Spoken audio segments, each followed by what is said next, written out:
Sisi. Ya, selamat malam Ibu. Selamat malam Ibu. Perkenalkan saya Bidan Hema, dengan Ibu siapa? Saya Bu Kade Ibu. Bu Kade, ya silahkan duduk Ibu.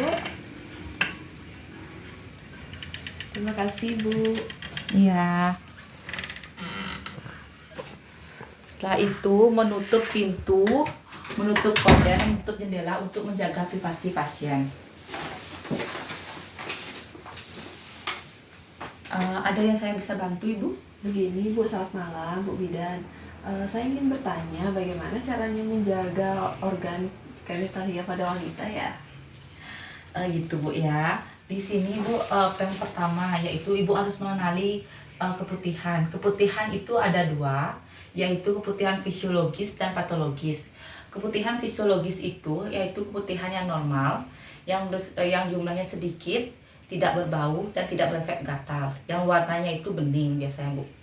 Yang kedua yaitu keputihan patologis. Nah, keputihan ini yaitu keputihan yang abnormal, yang jumlahnya banyak, berwarna kekuningan, keabuan, yang biasanya meninggalkan bercak pada dalam tanah dalamnya Ibu, yang berefek gatal.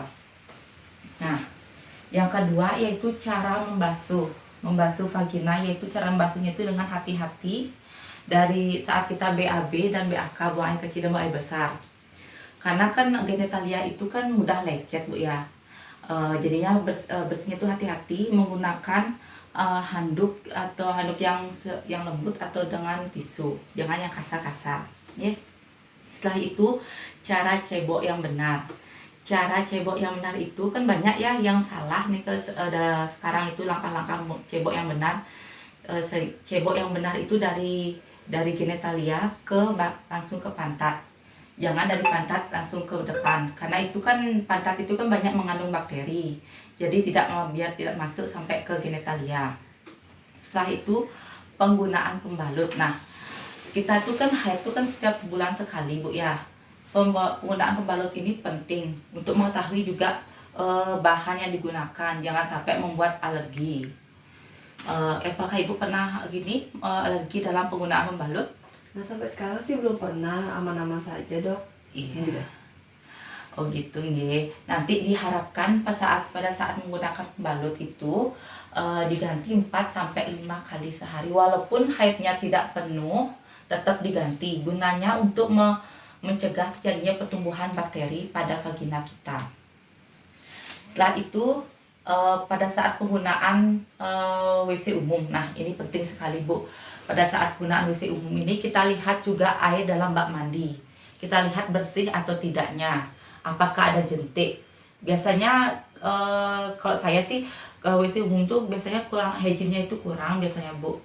Kalau tempat-tempat lain itu. Dan kalau misalnya ada kloset duduk, kita lihat apakah di sana masih ada air, kita bersihkan.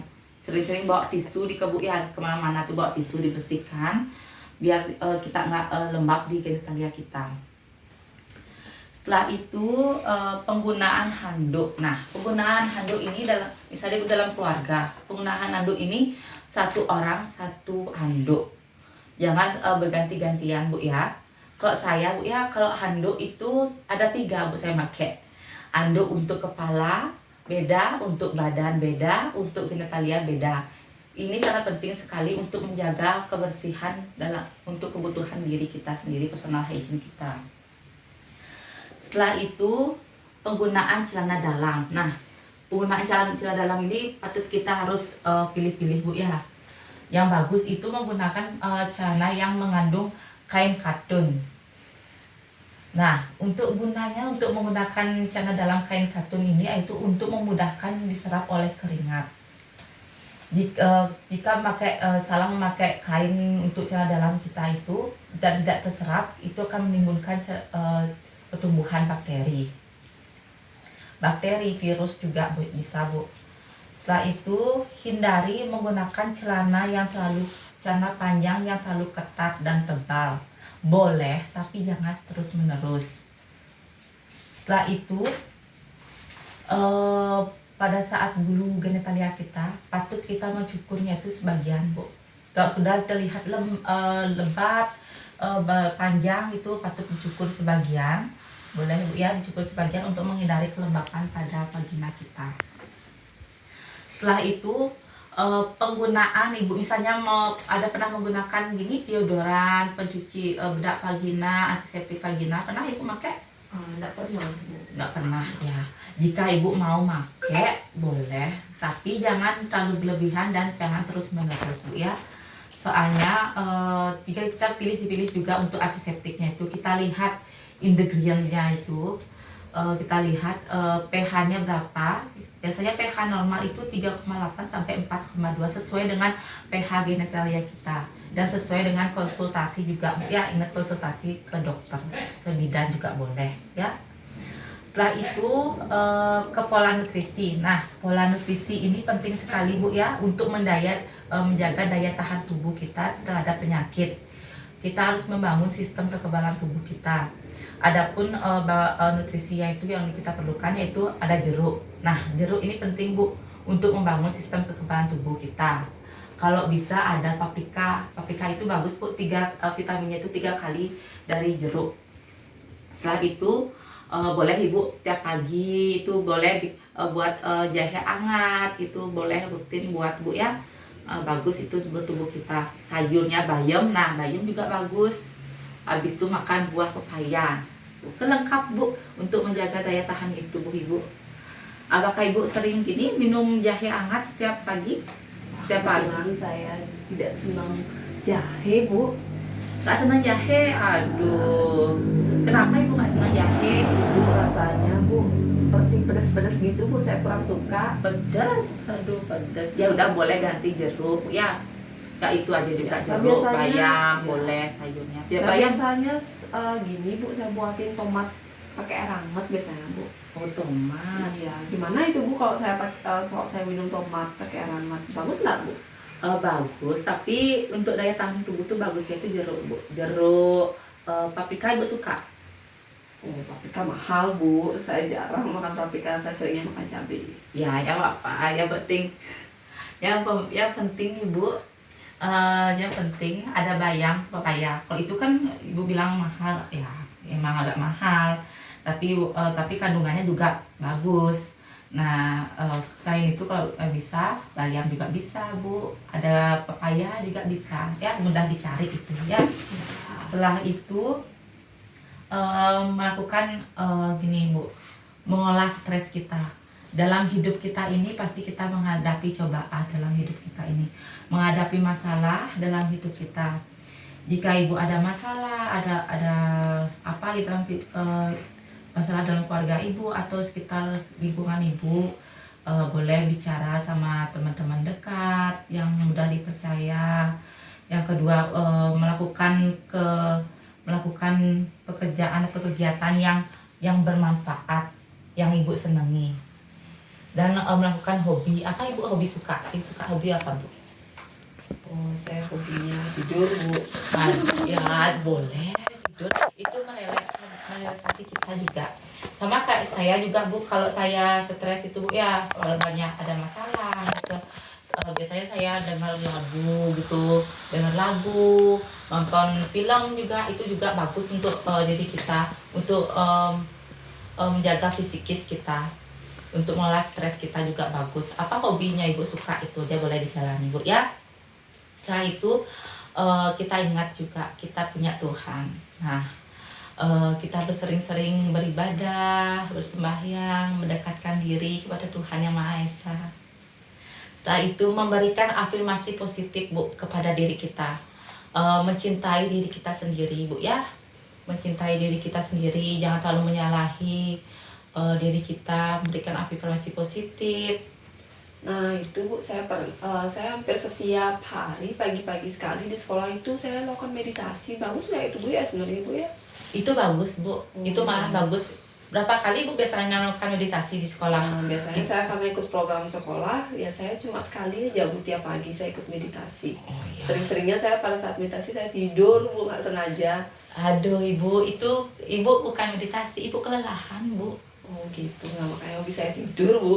Aduh, pantas ya hobinya tidur ya. Ya bagus itu Bu untuk menenangkan pikiran dan merelaksasi pikiran kita. Selain meditasi ada juga yoga. Kan banyak sekarang les-les yoga Bu ya, boleh diikuti di waktu-waktu senggangnya Ibu. Ya. Yang terakhir Ibu saya akan menjelaskan tanda-tanda bahaya pada genitalia. Nah, tanda bahaya itu pertama nyeri. Nyeri pada saat buang air kecil. Yang kedua nyeri dan rasa nyaman nyeri pada saat kita melakukan hubungan seksual. Nah, udah nyeri pada saat kencing, habis itu nyeri pada saat melakukan hubungan seksual. Setelah itu terlihatnya darah pada urin, itu langsung aja konsultasi Bu. Apa yang abnormal dalam tubuh kita, langsung konsultasi. Yang setelah itu melihat keputihan yang berbau, saya jelaskan tadi itu yang patologis itu, yang tidak abnormal, langsung aja konsultasi ke dokter, jangan menunda, jangan sampai terlambat. Setelah itu jika Ibu haidnya itu, makanya Ibu setiap haid tuh Ibu lingkarlah di kalender, ingat-ingat haid terakhirnya Ibu, penting sekali Bu. Kita jika melihat haidnya itu di luar dari menstruasi, kita mudah mengetahui, kita boleh konsultasi ke dokter apakah ada apa di tubuh kita ini. Setelah itu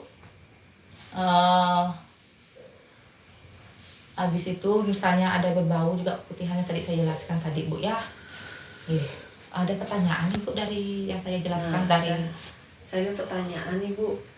Kan saya gini Bu, yang pertama itu saya tuh kalau misalkan dekat-dekat mau haid itu Bu, saya banyak keputihannya Bu gitu. Cuma kalau berbau atau enggak saya kurang pernah bauin ya Bu ya gitu. Cuma warnanya masih putih, masih normal seperti itu. Cuma pada saat mau haid itu banyak seperti itu. Kemudian kalau misalkan kalau bagian vagina wanita itu kan lumayan bau Bu ya. Kadang-kadang saya kalau misalkan mandi itu saya bersihin di area itu pakai sabun tuh boleh nggak sih sebenarnya Bu, atau enggak kita cukup untuk bersihin pakai air saja seperti itu? Gini Bu, kalau misalnya Ibu kalau pakai air bersih ya boleh Bu, jangan pakai sabun. Sabun itu untuk di badan itu beda Bu, sabun untuk muka beda, khasiatnya untuk badan juga beda, untuk genitalia kita juga beda. Jadi jangan semua sabun dipakai satu badan.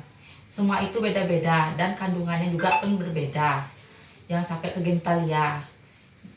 Dan untuk penggunaan penggunaan antiseptiknya itu bilang penggunaan antiseptik itu seperti saya kasih tahu tadi itu boleh dikasih, tapi jangan terus-menerus. Saya kasih tahu tadi ya, jangan menerus, boleh tapi jangan terus-menerus. Dan juga lihat ingredientsnya itu, pH-nya berapa ya.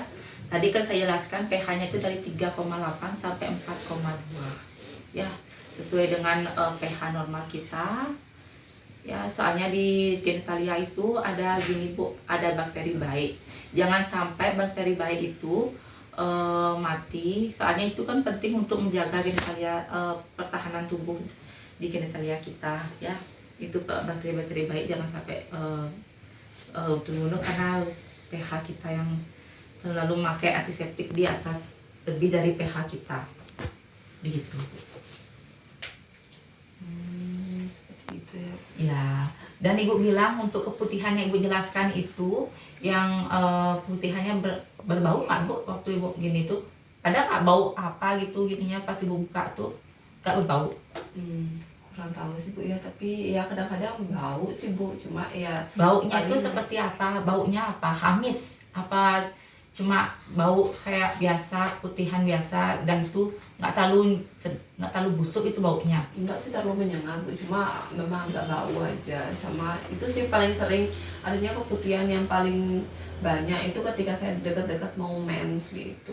Oh ya, itu sih normal Bu ya, kalau dekat-dekat mau mens itu. Makanya nanti Ibu lingkarin, penting banget untuk kita lingkarin hari pertama haid kita ya. Itu. Kalau misalkan kadang-kadang waktu itu saya pernah baru mau rutin olahraga seperti itu Bu. Terus kemudian memang bisa mengganggu siklus haid kita ya. Soalnya saya pernah itu waktu saya pertama kali mau turunin berat badan seperti itu, berat badan saya lumayan waktu itu Bu ya, 58 seperti itu. Saya mau olahraga rutin artinya Bu ya, artinya pas sebelumnya saya nggak pernah olahraga. Ini saya olahraga rutin untuk nurunin berat badan saya seperti itu. Kemudian ternyata berpengaruh sama siklus haid saya. Sebenarnya seharusnya saya di tanggal ini saya haid. Ibu tanggal berapa haidnya itu? Ibu waktu Nah itu. itu sebenarnya sih udah beberapa tahun, udah setahun yang lalu ya. Tapi ibu ingat sekarang udah normal lagi. itu haidnya ibu mundur apa maju? Mundur tuh Bu, sekitar beberapa hari seperti itu. Ada seminggu. Kayaknya nggak nyampe. Kayaknya nyampe cuma mundur beberapa hari gitu Bu. Gitu. Ya sih nggak apa-apa sih Bu. Itu kalau misalnya untuk itu sih sebenarnya tidak mengganggu siklus. Cuma kalau misalnya ibu dietnya itu nggak normal, misalnya pakai obat-obatan apa gitu, kemungkinan bisa Bu. Oh iya sih. Ya kalau misalnya dietnya itu dietnya sehat, kalau olahraga sih tidak berpengaruh Bu ya pada siklus mens itu, malahan bagus untuk tubuh kita. Itu nggak berpengaruh ke mens kita ya. Cuma gitu aja kalau diet. Nah masalah menurunkan berat badan, ibu kan mau menurunkan berat badan. Sudah pada waktu itu saya gini mau menurunkan berat badan, cuma bukan kalau mau konsumsi obat sih enggak, cuma pola makannya aja yang saya jaga. Awalnya cuma 3 kali sehari saya makan, saya kurangi jadi 2 kali sehari. Itu saya nggak ada konsumsi